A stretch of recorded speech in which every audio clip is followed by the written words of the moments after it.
Welcome to Harsh Realist UK broadcast on the 20th of August 2013. I'd like to talk about the National Defence Authorisation Act. This clipping I've got from RT is dated the 17th of July 2013, so it's a little bit old, but it does appertain to what's happening in the UK today, and I'll show you how we're going to link this. You may be aware that on the 31st of December 2011, President Obama signed into the law the National Defence Authorisation Act. And there was a very important part of the Act, which was section 1021, which actually allowed President Obama to indefinitely detain US citizens and foreigners suspected of being affiliated with terrorists under the National Defence Authorisation Act of 2012. Well, quite a few people thought this was draconian, and last year a federal judge sided with the plaintiffs originally by granting an injunction against section 1021, prompting the Obama administration to request an appeal last year. Now on Wednesday of this week, and I say this is dated July the 17th, an appeals court in New York ruled in favour of the government and once again allowed the White House to legally indefinitely detain persons that fit the category. So unfortunately that was a retrograde step. So now anybody that is suspected of any terrorism, and only suspected, can be indefinitely detained without having access to a court. Now this links to David Miranda. It's his detention at Heathrow Airport.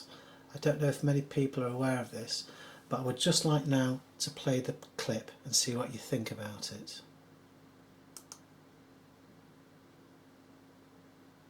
Well, I think it is suspicious that somebody was stopped at Heathrow, because the Terrorism Act is supposed to be used in a kind of random way.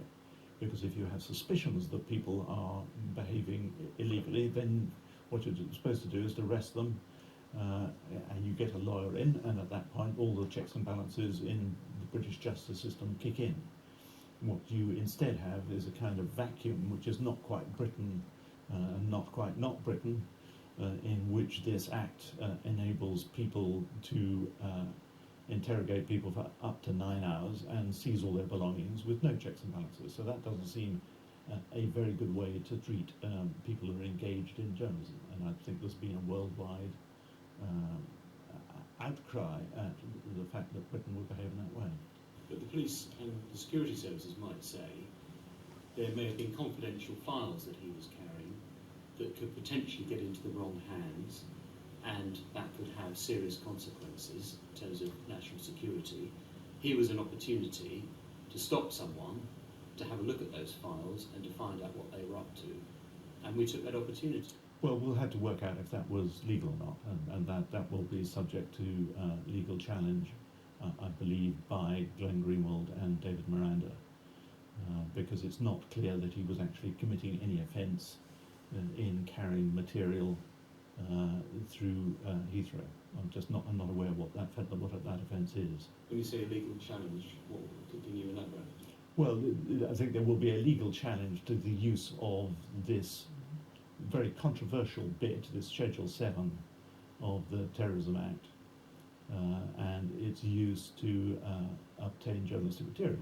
A lot of journalists the world over fly through Heathrow, and I think some of them are now going to be quite anxious about how the British authorities regard this bit of Britain that is not quite Britain but is Britain.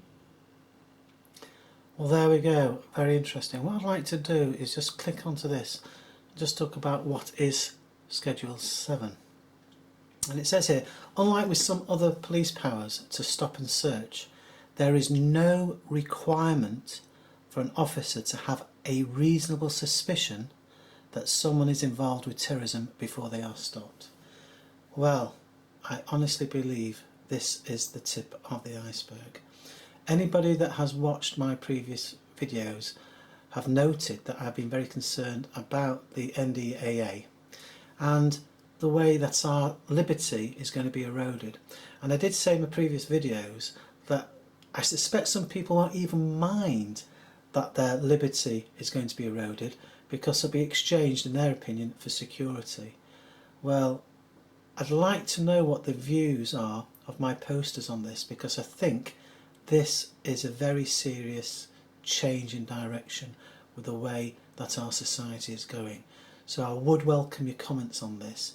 When I mentioned about economic collapse, I believe this is one of the pieces that are fitting into it. Thank you very much for listening to this broadcast.